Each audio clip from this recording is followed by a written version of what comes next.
জুমার নামাজ পড়ে সালাম ফিরে পালাবেন, নামাজ আর পড়বেন না, তাই তো নাকি? কথা বলে না? যত ব্যস্ত জুমার দিন, সালাম ফিরে আর কোন সুন্নাত নামাজ নেই।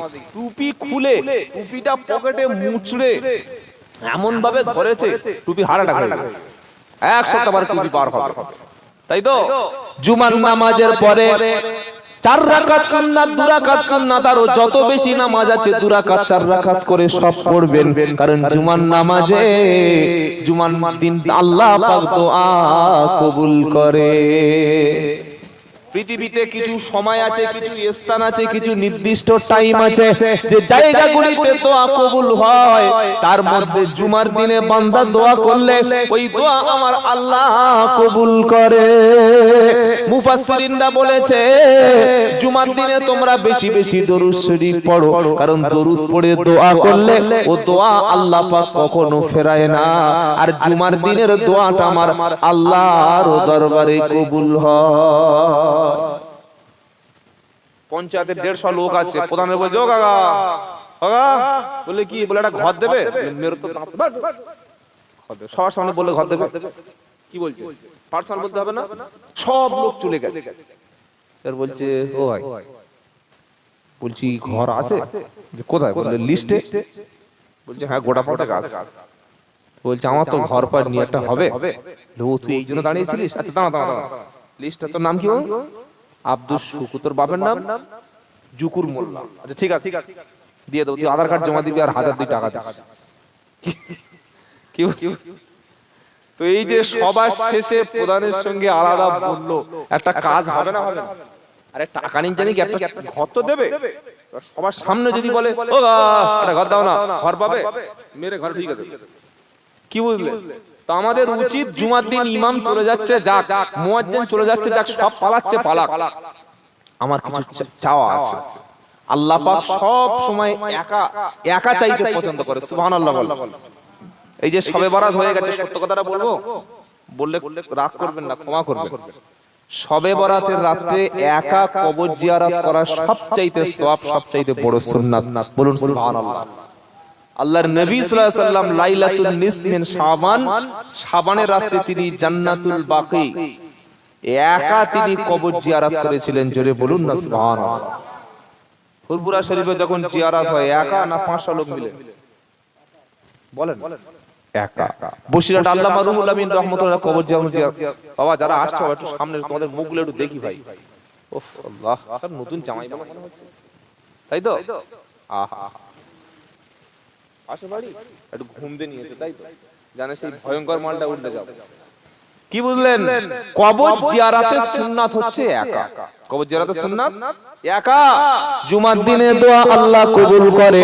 জুমার নামাজের শেষে সবাই চলে যাচ্ছে যাক, 2 রাকাত নফল নামাজ পড়ে আল্লাহর নবীর উপরে দরুদ শরীফ পড়ে মসজিদের ক্যাশ বাক্সে যতটুকু সামর্থ্য কিছু দান করে আল্লাহর কাছে হাত দুখানা তুলে জুমার দিনে কোনো বান্দা যদি দোয়া করে ওই দোয়াটা আমার আল্লাহ পাক কবুল করে থাকেন। আরো জোরে বলুন, সত্যি করে ভেবে বলুন, কোন দিন একাকী জুমা শেষে সবার শেষে বার হয়েছেন যার লাগা একটু কাঁদি, একটু চোখের পানি ফেলি? চোখের পানি দুনিয়ার মানুষের কাছে ফেললে তার মন গলে যায়, যায় না? যায় যায় না? যায়। বাপের অন্তরটা যত বড় কঠিন হোক, ছেলে যদি বাপের হাতটা ধরে বলে আব্বা আজকের 500 টাকা আমাকে দিতে হবে, বাপ বলছে টাকা পয়সা হবে না, কমপক্ষে 100 টাকা দিতে হবে।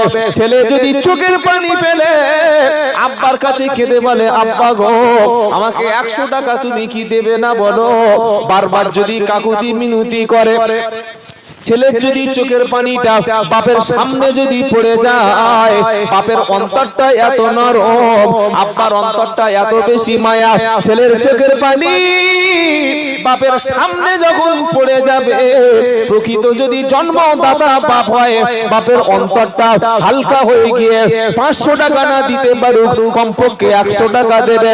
বাপের কি মায়া, মায়ের কি মায়া, তার চাইতে আমার আল্লাহর কোটি কোটি গুণ মায়া বেশি।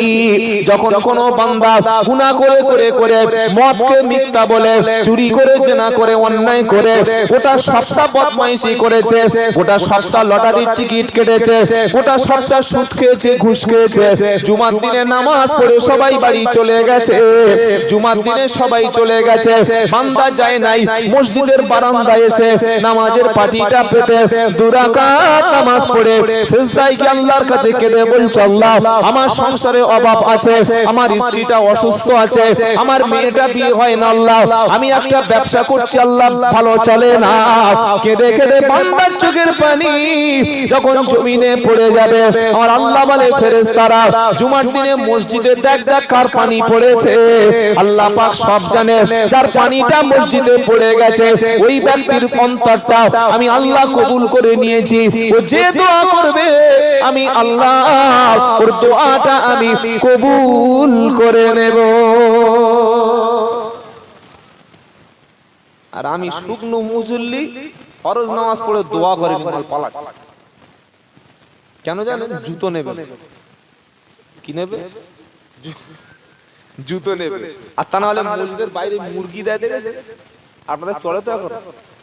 আমি 2019 সালে মনে হচ্ছে একবার বলেছি, লকডাউনের আগে প্রথমবার যখন এই মাঠে আসি, কি বুঝলেন যে জুমার দিনের মুরগি, ছাগল, বাতাসা এগুলো সব লোকের খেতে নাই, সব লোকের খেতে নাই। সব জিনিস সব লোকের খেতে আছে নাকি? সদকা সব লোকের খেতে নাই, কথা বুঝতে পেরেছেন? জাকাতের মাল সব লোকের খেতে নাই। আল্লাহর নবী সাল্লাল্লাহু আলাইহি সাল্লাম একদিন বসে আছেন, ইমাম হাসান হুসাইন রাদিয়াল্লাহু তাআলা আনহুমা দুজনে নবীর সামনে বসে আছে। আর মদিনায় যেটা বেশি পাওয়া যায় সেটা হচ্ছে খেজুর। কি পাওয়া যায় বলে? আমাদের যে মাল দাঁড়িয়ে ও মাল নয়, এ খেলে শরীর যেটা আছে 12টা বেজে যাবে। হাদিসে আছে খেজুর খেলে শরীর ভালো হয়, দাঁড়িয়া বাজার খেজুর খেলে না শরীর যা আছে শুকিয়ে আমার চাই তার দড়ি হয়ে যাবে। আর আমাদের মানুষ ফুলছে কি করে এত আল্লাহই জানে, মানে মদিনার খেজুর খাওয়া হয় নাকি? কি বুঝলেন? তো এই খেজুর পড়ে আছে ইমাম হাসান হুসাইন রাদিয়াল্লাহু তাআলা আনহুমার সামনে, দুজনে তুলে মুখে দিয়েছে। নবী বললেন বাহ বাহ ফেলে দাও, ফেলো ফেলো। হাদিস বাহ বাহ ফেলে দাও, ছুঁড়ে দাও। কেন? নবী বলছেন এটা সদকার জিনিস হতে পারে, সদকা, যাকাত এই সমস্ত খাবার আওলাদে রাসূলের জন্য হারাম। কথা বুঝতে পেরেছেন না পারেন নাই? যাকাতের মাল সবার খাওয়া যায় না, এজন্য কোন মসজিদে কোনোদিন যাকাত নেওয়া যায় না, মসজিদে কোনোদিন ফিতরা নেওয়া যায় না। দেখেছেন মসজিদে ফিতরা নিয়ে বিল্ডিং করে মসজিদের একটা কম্পিউটার ঘড়ি কিনে না। কেন? যাকাত, ফিতরা, সদকা এগুলো এতিম মিসকিন যেখানে সেখানকার হক, সেখানকার হক। তো জুমার দিনে যেগুলো আসে, দেখেছেন সুখে কি মাল আসছে কোনোদিন? বড় মুরগি দেখেছে ফট করে দাঁড়িয়ে খায় বলে। শিয়াল মুরগি দেখলে কি করে? কি করে? হাড়ো করে। জুমার দিনে কিছু শিয়াল আছে ফরজ নামাজ পড়ে কার জুতো কার ঢুকে হা করে মুড়ি খায় বলে বসে আছে। একবার জিজ্ঞাসা করবেন ইমাম সাহেবের যে হুজুর এটা সাদকার মাল, মানতের মাল না কিসের মাল? একটা মেয়ে ছেলে রাত 12টার সময় আল্লাহর কাছে দোয়া করছে, আল্লাহ আমার স্বামীর মাথায় টাক আর স্বামীর হাঁটুতে যে এজমা হয়েছে, এজমা বোঝেন তো? হ্যাঁ, চুলকানি জামাল হয়েছে, আল্লাহ যদি ছেড়ে দাও 3 কেজি সাদা চালে সেই বড় বড় পায়েস ওই করে মসজিদে দেবো। আল্লাহর রহম হলো, দয়া হলো, টাক ও চুল উঠে গেল আর হাঁটুর এজমা পুরো দাঁত সেরে গেল ঢোল কোম্পানির মলম দিয়ে। মাস 2 পরে 5 কেজি চাল ভালো করে কিশমিশ কাজু দিয়ে ক্ষীর করে মসজিদের সামনে দিয়ে এসছে, উপরে কলা পাতা, যে ঢুকছে কি মাল এসছে রে, কি বুঝলেন? নামাজ হয়ে গেল, শিয়ালের মতো লাফ দিয়ে এসে খড়ায় পড়ে। কি বুঝলে? খাওয়া হয় না? হয় না? খেয়েছেন তো? সেলিম ভাই বলছে খায়, উনি একটু পয়সাওয়ালা লোক, ওই জন্য খবরদার খাবেন না, হারাম। কাদের জন্য খাওয়া যায়? ইতিম, মিসকিন, দুস্থ, যাদের কিচ্ছু নাই খাবার, তাদের জন্য খাওয়া যায়। মসজিদে গরু এসছে সদকা, ছাগল এসছে সদকা, খেয়ে নিন, দেখে না? আল্লাহু আকবার। আর দাওয়াত করলে তো আর সেদিন সাদা পাঞ্জাবি সব মাথা থেকে পা পর্যন্ত, ও সুদ কর কি, ঘুষ কর কি, জেনা কর, দোট ঠেলা মাল লাগি আল ঠেলা মাল দেখা দরকার নেই, চল ওর বাড়ি খেয়ে আসি। এই পেট যদি শরীরটাকে খাওয়ার যদি না কন্ট্রোল করতে পারি, ঈমান রাখা সম্ভব না। সেজন্য যারা খাঁটি পীর তারা যেখানে সেখানে খায় না, আর আমার যেখানে দেব আগে খাবো পরে বক্তব্য হবে। কথা বুঝতে পেরেছেন? তাহলে এতক্ষণ কি শিখলাম? জুমার দিনে সবার শেষে আসবো, 2 রাকাত নামাজ পড়বো, চোখের পানি দিয়ে আমার আল্লাহকে রাজি করাবো। জোরে বলুন না সুবহানাল্লাহ। পৃথিবীতে কোন জিনিস আল্লাহকে রাজি যদি না করাতে পারেন, সর্বশেষ মুমিন ব্যক্তির চোখের পানিটা আমার আল্লাহ রাজি হয়ে যাবে। বলুন সুবহানাল্লাহ। এত পাপ করেছেন, এত গুনাহ করেছেন, জাহান্নাম অপেক্ষা করছে। কারণ কিয়ামতের দিন জাহান্নাম কি বলবে জানেন? ইয়াউমা নাকুলু লি জাহান্নাম হালিম তালাআতি ওয়া তাকুলু হাল মিন মাজিদ। জাহান্নাম কিয়ামতের দিন বলবে, আল্লাহ আরো কি কিছু আছে? আল্লাহ যতগুলো জাহান্নামী আমার মধ্যে দিয়েছেন এতে আমার পেট ভরে না, আল্লাহ কিছু কি আছে? আমার আল্লাহ সেদিন বলবে, জাহান্নাম যা কিছু পাপী ছিল তোর মধ্যে আমি দিয়ে দিলাম। বুখারী শরীফের হাদিস, আল্লাহ তাআলার কুদরতি কদম মোবারক দিয়ে, আল্লাহর কদম দিয়ে জাহান্নামের মধ্যে সজরে যখন চাপ দেবে, জাহান্নাম তখন সংকুচিত হয়ে যাবে। জাহান্নাম সেদিন বলবে, আল্লাহ কি আছে, কি আছে বলো। গোটা জাহান্নামের আগুনটাকে পৃথিবীর কোনো পানি নিভিয়ে দিতে পারবে না। আটলান্টিক মহাসাগর, ভারত মহাসাগর, প্রশান্ত মহাসাগর, যতগুলো মহাসাগর আছে সমস্ত মহাসাগরের পানি যদি জাহান্নামে নিক্ষেপ করে দেওয়া হয়, 1 সেকেন্ডে সমস্ত পানি শেষ হয়ে যাবে। কিন্তু গুনাহগার বান্দার চোখের পানি যদি কেউ অন্ধকারে নির্জনে বসে আল্লাহকে রাজি খুশি করতে পারে, চোখের পানি জমিনে পড়ার সাথে সাথে আল্লাহ তাআলা ওই পাপিষ্ঠ ব্যক্তির গুনাহগুলি মুছে সাফ করে দেবে। কবে কাঁদবো একটু বসে বসে ভাবুন যে কবে আমি কাঁদবো। কাঁদার সময় নাই। ছেলে মারা গেছে কেঁদেছি, মেয়ে মারা গেলে কেঁদেছি, জমি জায়গার ফসল নষ্ট হয়ে গেছে কেঁদেছি, জীবন থেকে কত রমজান চলে গেল কান্না আসে নাই, আনন্দ করছি। আল্লাহু আকবার। তাহলে একটা দিন শুনলাম দোয়া কবুল হয় কোন দিন? জুমার। আরেকটা দোয়া কবুল হয় জুমার রাত। এই যে রাতটা বসে আছি, কি রাত, কত মূল্যবান রাতে আপনি বসে আছেন আপনি জানেন না। একবার কবরটায় গিয়ে দেখে আসুন। কবরটা কত দূর? কাছাকাছি। যদি আপনার চোখ থাকতো আর আল্লাহ যদি সেই চোখ দিতেন মানুষের, কি আফসোস যে করছে ওরা আজকে রাতে। আল্লাহ আল্লাহ একবার সুযোগ দাও, একটু কাঁদতে দাও, ফিরে যেতে দাও, রাত জাগতে দাও, জিকির করব, কোরআন পড়ব, তাহাজ্জুদ পড়ব, সদকা করব, সব করব। রাস্তা আছে, রাস্তা আছে। এই কবিতার সুন্দর ভাষায় বলছে, একদিন মাটির ভিতরে হবে ঘর রে মন আমার, কেন বাঁধো দালান ঘর। একদিন মাটির ভিতরে হবে ঘর রে মন আমার, কেন বাঁধো দালান ঘর। প্রাণ পাখি যাবে উড়ে পিঞ্জর ছেড়ে, ধরা ধামে সবই রবে তুমি যাবে চলে। বন্ধু বান্ধব যত মাতা পিতা তারা সুত, বন্ধু বান্ধব যত মাতা পিতা তারা সুত, সকলে হবে তোমারই পর। হবে না, হবে না, খালি বললে বলে কখন বললো? আল্লাহ 10টার সময়। 10টার সময় কি বলছিস? আরে সে বাবলু ছোট ভাই মরে গেছে বলে। হ্যাঁ, ইস আল্লাহ ইন্না লিল্লাহ। খুব ভালো লোক ছিল জানিস, একসঙ্গে বসে মদ খেত।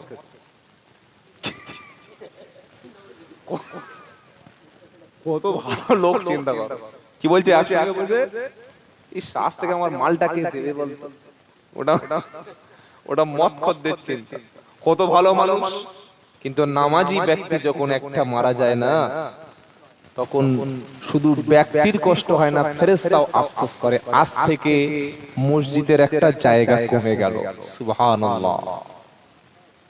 একটা ভালো মানুষের মৃত্যু পৃথিবীর ক্ষতি হয়, একজন আলিমের মৃত্যু পৃথিবী কেঁপে যায়।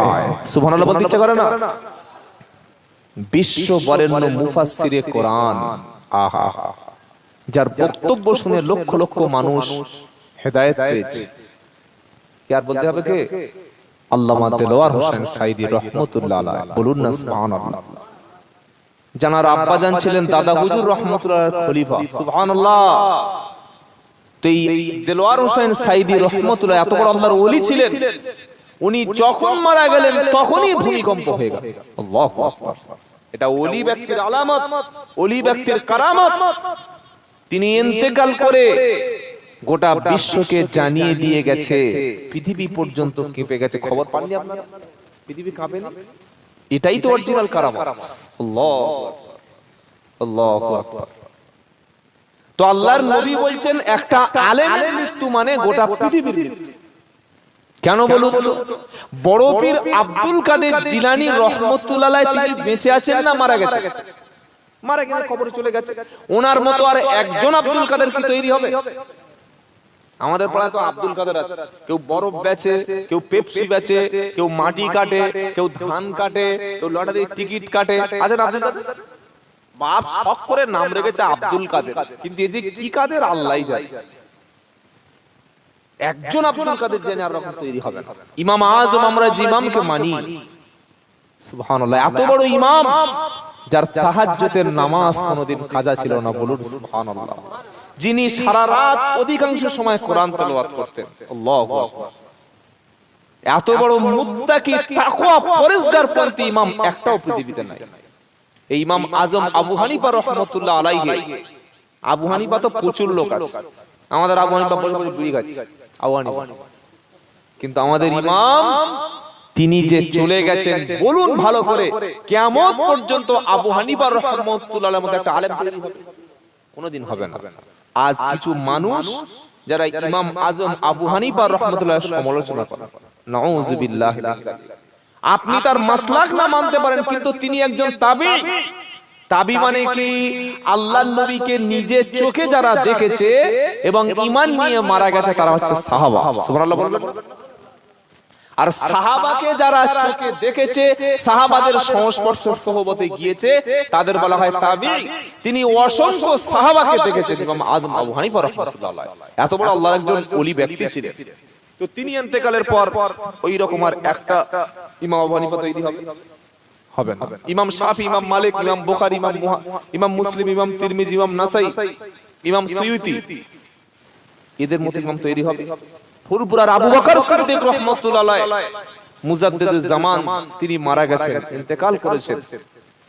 তার মতো আর একজন আবু বকর সিদ্দিক কিয়ামত পর্যন্ত তৈরি হবে? সম্ভব না। বসিরহাট আল্লামা রাহমাতুল্লাহ আলাইহি তিনি ইন্তেকাল করে কবরে চলে গেছেন। আর একটা কি ওই রকম বড় মাওলানা পাওয়া যাবে? বলেন, পাওয়া যাবে না, কোনোদিন পাওয়া যাবে না। এটাই নবীর হাদিস যে একটা আলেমের মৃত্যু মানে একটা পৃথিবীর মৃত্যু। আর কিয়ামতের পূর্বে আল্লাহর নবী বলেছেন আল্লাহ ইলম তুলে নেবেন। আল্লাহু আকবার। সাহাবারা বললেন কিভাবে ইলম উঠে যাবে? আমার নবীজি বললেন কোরআন কোরআনের জায়গায় থাকবে, হাদিস হাদিসের জায়গায় থাকবে। মসজিদে কোরআন খুঁজে পাওয়া যাবে, হাদিস হাদিসের জায়গায় পাওয়া যাবে, কিন্তু কোরআন পড়ার লোক থাকবে না। কোরআন পড়বে কিন্তু আমল হবে না। হাদিসের সেই পণ্ডিত ব্যক্তি পাওয়া যাবে না। কোরআন কোরআনের জায়গায় থাকবে, হাদিস হাদিসের জায়গায় থাকবে। মানুষ হাক্কানি আলেম খোঁজ করবে, খুঁজে পাওয়া যাবে না। আর ওই সময় বড় বড় বিজ্ঞ বিজ্ঞ আলেমকে আল্লাহ তুলে নেবে। সাধারণ মানুষ তখন জাহিলদেরকে নেতা মনে করবে, সাধারণ মানুষ তখন মূর্খদেরকে পীরের জায়গায় বসিয়ে দেবে, মূর্খদেরকে আলেমের জায়গায় বসিয়ে দেবে। মূর্খ ব্যক্তির নামের আগে হাফেজ কারি, মুফতি, মাওলানা, মুহাদ্দিস, আল্লামা লিখে দেবে। আর মানুষ সেই ব্যক্তি নিজের কাছে ইলম নাই, সে মানুষকে গোমরাহি করবে, নিজে ফাতাল্লু আতাল্লু, নিজে গোমরাহি হবে, অন্য ব্যক্তিকে গোমরাহি করবে। এটা হলো কিয়ামতের নমুনা। হচ্ছে না, হয় না? বক্তার নামের আগে হাফেজ, কারি, মুফতি, মাওলানা এত লিখছে, নাম খুঁজে পায় না। আহা, আমার কাছে দাদা হুজুর রহমতুল্লাহ ওসিয়াত নামা আছে, একদম সবচাইতে পুরাতন, যেটা আপনাদের কারোর বাড়ি নেই বললে চলে, লাল হয়ে গেছে বইটা। ওই বইতে দাদা হুজুর রহমতুল্লাহর একটা সিগনেচার আছে, মানে দাদা হুজুরের হাতে লেখা, দেখেছেন? হ্যাঁ, আমার বাড়িতে যাবেন, চাম্পাটি যাবেন, আমার লাইব্রেরিতে আমি সংরক্ষণ করে রেখেছি, দেখাবো আপনাদের। সেখানে দাদা হুজুর রহমতুল্লাহর নামের মানে সইটা তিনি নিজে হাতে সই করেছেন, আরবি এবং বাংলা। আল্লাহর কসম, আল্লাহকে সাক্ষী রেখে বলছি, শুধু লেখা আছে মুহাম্মদ আবু বকর। সুবহানাল্লাহ বলতে ইচ্ছা করলো না? অনেকে মনে করবে রাত 12টার সময় দাদা হুজুরের গল্প বলতে হচ্ছে। কেন বলছে? শিক্ষার জন্য। দাদা হুজুর রহমতুল্লাহর মতন একজন মুজাদ্দিদ, একজন শরীয়তের আমির, তিনি লিখছেন মুহাম্মদ আবু বকর। আর আমাদের পাড়ার লোক হজ করে এসে নামের আগে হাজি না দিলে মাদ্রাসা চাঁদা দিবে। হ্যাঁ, জলসায় বিল কাটতে গেছে, ছেলেরা গেছে, সেলিম ভাই সাহেব কত লিখবো? লেখো 500 টাকা। লিখে দিল, নামটা বলবো না, আমার নাম ধরে বলি, আব্দুল্লাহ জুবায়ের, 500 টাকা। কি হলো? এই আব্দুল্লাহ জুবায়ের লিখলি তো সে আলহাজটা লিখলি না কেন? বলছে আলহাজ মানে জানো বুঝলি না? 4 লাখ টাকা খরচ করে 6 ঘন্টা প্লেন চড়ে ভিসা করে শয়তানের পাথর মেরে কাবা শরীফ 7 বার ঘুরে মিনা মুজদালিফায় থেকে সাই করে 6 মাস 1 মাস ঘাম যদি হজ করে তো আলহাজটা কোথায় গেল? লেখ। বলছে বিল কেটে দিয়েছি, বিল কেটে লেখ। আলহাজ মোহাম্মদ আব্দুল্লাহ জুবায়ের, খুব ভালো, মালটা করে গেছে। কি বলে? আমি হাজি সাহেব। বলে হাজি তুই ওঠ, কাপড়টা খুল। বলে কেন? কাপড়টা খুলে রাখ, মারবো এক্ষুনি, কাপড়টা নষ্ট হবে। বললে কেন? বলে তুই তোর মেয়ের যা বাঁশ দিছিলি সে বাঁশ এখনো তোর মেয়ের অন্তরে আছে। জমি কটা ছিল? হ্যাঁ, বিঘা চারিক ছিল। কোথায় কোথায়? নাড়িয়ার কাছে কিছু, এদিকে কি বলে আপনাদের ভলে কাছে, ওখানে 2-4 বিঘা ছিল। ছেলে কটা? 2টো। মেয়ে কটা? 1টা। তো ছেলেদের জন্ম দিয়েছি, মেয়েটার কি কুকুর জন্ম দিয়েছিল? তো ছেলেদের 2 বিঘে 4 বিঘে দিলি, আর সেই মেয়েটা দিলি না কেন? বলছে কিন্তু হজ করলু। বললে তুমি নামের আগে লিখতে আলহাজ, আসল মাল তুমি ছিলে জালহাজ। কোথায় গেল আলহাজটা? কি হয়ে গেল? আলটা জাল হয়ে গেল। সেজন্য আমরা যেন আমাদের নামের আগে এই সমস্ত শব্দ না দিই। আমার খুব কষ্ট লাগে। একজন ব্যক্তি তিনি মাদ্রাসায় পড়েনি, আলেমটুকু পাস করেনি, তার নামের আগে মুফতি বসিয়ে দিচ্ছে বক্তাদের নামে। আল্লাহর কসম করে বলছি, অনেক বক্তা আছে ভালো করে মাদ্রাসায় আলেমটুকু পড়েনি, জীবনে তাফসীর পড়েনি, জীবনে কোরআনের একটা আয়াত সহি করে পড়তে পারে না, তার নামের আগে লিখে দেওয়া হচ্ছে হাফেজ, কারি, মুফতি, মাওলানা। আল্লাহু আকবার, আল্লাহু আকবার। আল্লাহ মাফ করে দিন। আপনি যাবেন, যদি কখনো আমার বাড়িতে আপনাকে দাওয়াত দিচ্ছি, যদি যান, দাদা হুজুর রহমতুল্লাহ নিজের সই করাটা লিখে আসবেন, মুহাম্মদ আবু বকর, মুহাম্মদ আবু বকর। না আছে পীর লিখতেন নিজে তিনি, না লিখতেন মুজাদ্দিদ, না লিখতেন কিছুই লিখতেন না। কেন? তিনি সব সময় ভাবতেন আর বলতেন, আল্লাহ যদি আমার ঈমানের সঙ্গে মৃত্যুবরণ করেন, আল্লাহর কাছে সবচেয়ে বেশি দাম একজন ঈমানদারের। বলুন সুবহানাল্লাহ। ইমামে আজম আবু হানিফার মুখে দাড়ি ছিল, ছিল না? ছিল না? একবার রাস্তা থেকে যাচ্ছে, একটা মহিলা পর্দার সঙ্গে, তারও ছাগলের দাড়ি আছে। হুজুর আসসালামু আলাইকুম। ওয়া আলাইকুম আসসালাম। আচ্ছা, আমার ছাগলের দাড়ি আর আপনার দাড়ি, এই দুটো দাড়ির মধ্যে কোন দাড়িটা দাম বেশি? আচ্ছা বলুন, এই প্রশ্নটা যদি আমাদের ইমাম সাহেবের করে, কি করবে? ছাগল ঠাং দুলা হবে। ছাগল দাড়ি বলেছে, বলবে না, বলবে না। কিন্তু তিনি তো ইমাম, যত বড় ইমাম তার প্রশ্নের কোয়ালিটিটা তত বেশি ভারী। চুপ হয়ে গেল, কারণ জ্ঞানী ব্যক্তির কাছে প্রশ্ন করলে তিনি চুপ থাকেন, আর অশিক্ষিত, ইললিটারেট, অর্ধ শিক্ষিত মূর্খ ব্যক্তির কাছে প্রশ্ন করলে তিনি গালাগালি করেন। এজন্য কোরআনে পরিষ্কার লেখা আছে, কি জানেন? ওয়া ইদা খাতাবাহুমুল জাহিলুনা ক্বালু সালামা। মূর্খ ব্যক্তির সঙ্গে তর্ক যেন কখনো করো না। মূর্খ যদি তোমার সাথে তর্ক করতে চলে আসে, তুমি পিঠ বাঁচিয়ে চলে এসো, বলো আসসালামু আলাইকুম, সময় নাই, পরে কথা বলবো। মূর্খের সাথে তর্ক মানে হলো থুতুটা উপরে দেওয়া। সবচেয়ে বেশি বড় মুফতি কোথায় পাওয়া যায় জানেন? হ্যাঁ, ওখানে দেওবন্দি মুফতি, ফুরপুরার মুফতি, মিশরের মুফতি, মদিনার মুফতি, যত রকমের মুফতি সব পাস, সব কথা দিচ্ছে। আল্লাহু আকবার। কোন শরিয়াতের বিষয় না জেনে ফতোয়া দেবেন। ইমামে আজম আবু হানিফা রাহমাতুল্লাহ আলাইহি তিনি কমেন্টস করলেন না, তিনি কথা না বলে চলে যাচ্ছেন। বুড়িমা জিজ্ঞাসা করছে, ইমাম আপনার কাছে প্রশ্ন করলাম, উত্তরটা কই? ইমামে আজম আলাইহি রাহমাত তিনি বললেন, উত্তরটা আমি আজ দিতে পারবো না। আমি যদি ঈমান নিয়ে কবরে যাই তবে আমার দাড়িটার দাম থাকবে। আমি যদি ঈমান নিয়ে কবরে যাই দাড়ির দাম থাকবে। আর ঈমান না নিয়ে যদি কবরে যাই আমার দাড়ির চাইতে ছাগলের দাড়ির দামটা বেশি থাকবে। হে দাড়িয়ার মুসলমানের, নামের আগে হাফেজ মুফতি মাওলানা পীর সাহেব পীরজাদা লিখে, নামের আগে আলহাজ লিখে, বক্তা লিখে কোনো লাভ হবে না। কিয়ামতের দিন আল্লাহ যদি বলে, বান্দা তোমাকে ক্ষমা করে দিলাম, তোমাকে maaf করে দিলাম, তুমি জান্নাতি জান্নাতি, এইটা আল্লাহ তাআলা যেদিন বান্দাকে বলবে, সেই দিন বান্দার নামটা জান্নাতের খাতায় কবুল হবে।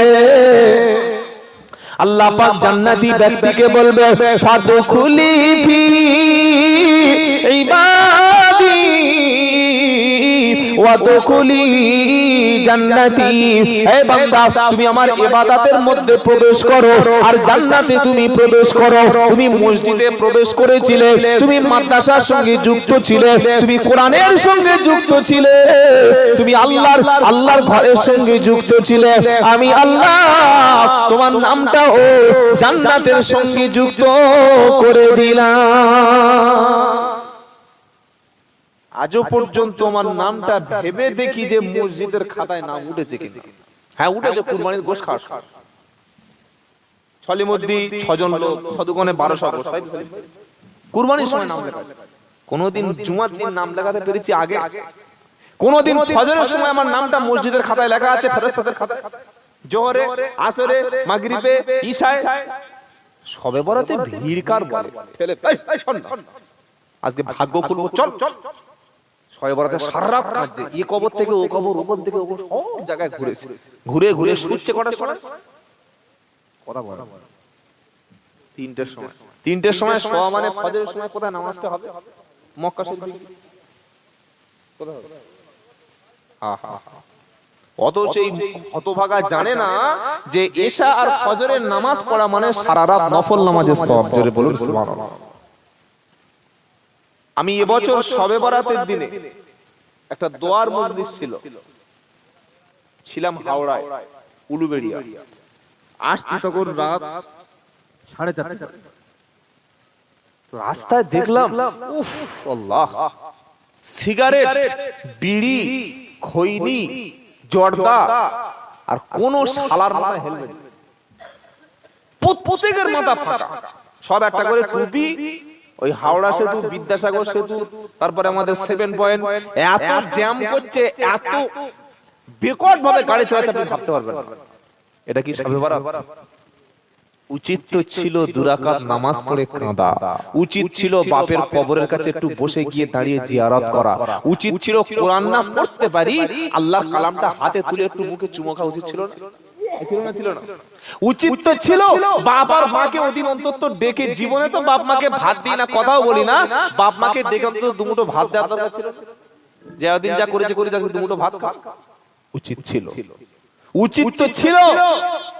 সব মসজিদ থেকে চলে গেছে, আমি এশার নামাজ চলে গিয়ে প্রতিদিন তো বাড়িতে ঘুমাই, একটা রাত অন্তত চোখের পানিটা ফেলি, এই কারণে যেহেতু আমি সবচেয়ে বড় পাপী, তওবা করার দরকার ছিল। ছিল না? ছিল। সব ছেড়ে দিয়ে এশার নামাজ পড়ে একবার এখান থেকে লাফাচ্ছে, বাঁদর মতো ওখানে যাচ্ছে, গিয়ে গিয়ে রাত 3টে বেজে গেছে, ঢলে পড়ে গেছে। আল্লাহ, খুব দোয়া করে সারা, আল্লাহ বউ দাও, বাচ্চা দাও, ছেলে দাও। ফেরেশতারা ভোরের বেলা এই প্যাকেজ জেনে দেখছে কোনো মাল নাই, কাঁদতে গাড়ি ঘোড়া, চল চল, সব নিয়ে করে চলে গেছে। সেজন্য সত্যটা বোঝার চেষ্টা করুন। আজকাল আমাদের যাত্রা কোন দিকে যাচ্ছে ভাই? কোন দিকে আমরা চলে যাই? কাজ ছিল কি আর করছিটা কি? সেজন্য নামাজ কাজা করবো ইনশাআল্লাহ। বলো কি শোনাচ্ছিলাম? দাড়ির দাম হবে তখন যখন ঈমান নিয়ে দাড়িটা কবরে যাবে, যখন আল্লাহর উপরে বিশ্বাস রেখে কবরে যাবে। এতক্ষণ শোনাচ্ছিলাম জুমার দিনে দোয়া কবুল হয়, এখনই শোনালাম।